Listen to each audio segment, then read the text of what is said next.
It's the final day of Kobe, time to beef up.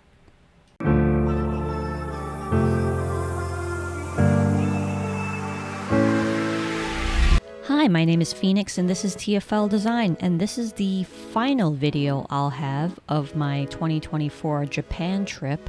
In this final chapter, I am back in Kobe, Japan, where I will embark on my final shopping/thrifting adventure. Now, in my previous videos about stopping in Kobe, I'd mentioned that I had been looking for vintage clothing.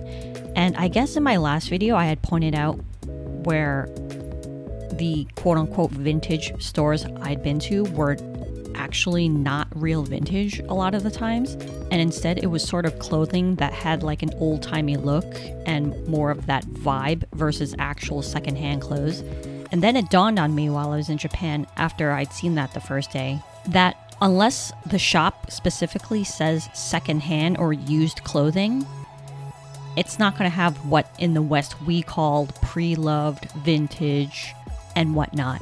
My point is, in Japan, and I would say Asia in general, they really don't sugarcoat or use words that sort of soften what the situation really is. And this applies to how they refer to basically used clothing or secondhand clothing. So instead of looking for stores that use the word vintage and whatnot, I sticked with ones that clearly expressed itself as a secondhand or used clothing store. Of course, I was still looking for designer secondhand clothing, and this is where I found basically my favorite secondhand clothing store thus far in Japan. The name of the store is Kindle. It's a chain, and I'd never been to it before. Like, I've been to all the second streets and all of those in Tokyo and Osaka, but this was my first time seeing this name, and had I known that it existed in Osaka while I was there, I probably would have looked them out too. Kindles tend to be like sort of hidden in pockets of places. Like this one was in like a sub-basement, but I found a lot of gems here. A lot of their stock has more contemporary or Japanese brands, such as Sakai, Comme des Garçons, things like that. But they also had a lot of Vivienne Westwood stuff, which is also super big in Japan from what I see. And I did eventually end up picking up something from here.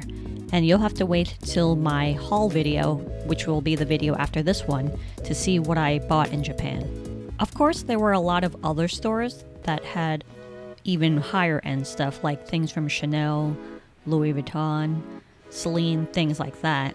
And I was definitely on the lookout for a piece of jewelry, specifically from Chanel. I really wanted sort of like a silver choker or something like that that's like super embellished.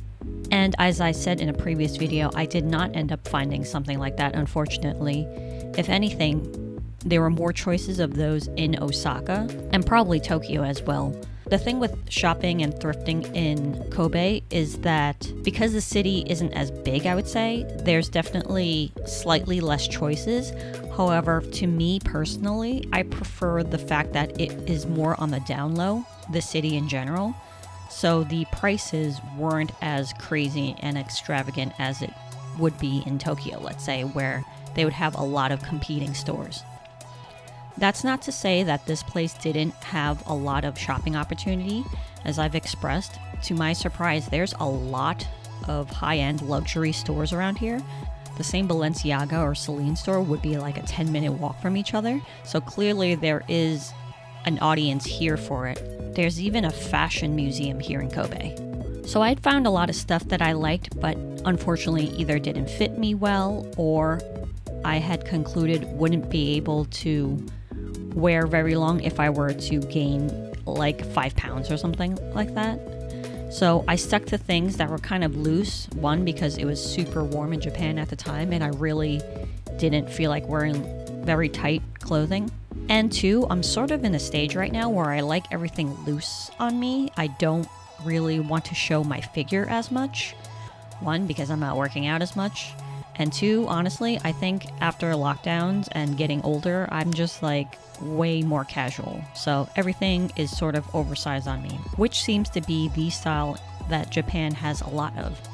So the hotel I stayed at on my final night in Japan was a hotel that I would say had been built the most recently. All of the rooms and everything were sort of brand new. It even had like padded floors, so you can feel wherever you stepped on the wood on the floor, it felt a little bit more spongy and it would absorb shock better, which was great and all, but we weren't even sleeping on the floors. This was one of those places that had beds, and I would have to say this hotel stocked the most hair and skincare stuff, which was the best for me because once again, this was a trip to Japan to mostly go into onsens, which if you're not constantly rehydrating and whatnot, your skin will get dry. So as you can imagine, I loved the amount of products they provided for free inside the suite.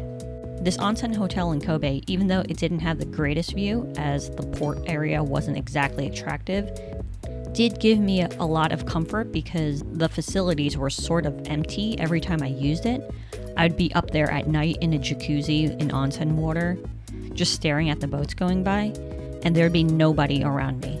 I'm not sure if it's because this place is a lot newer than any place else, or if it's because simply not a lot of people go to Kobe for vacations.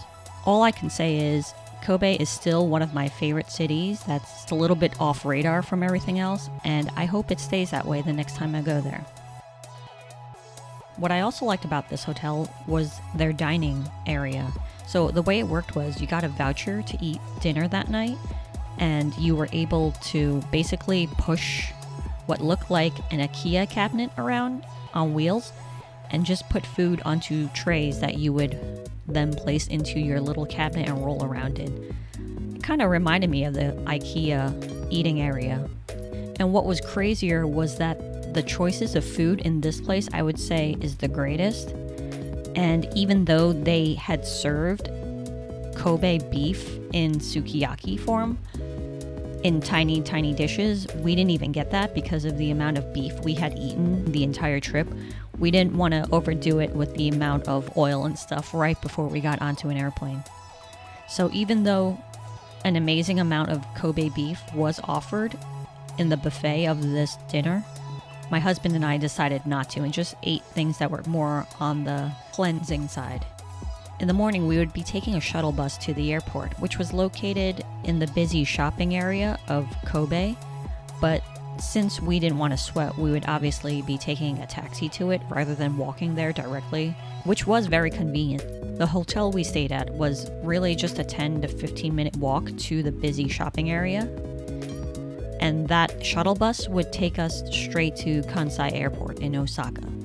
And it only took 45 to 50 minutes to get to the airport from where we were staying in Kobe.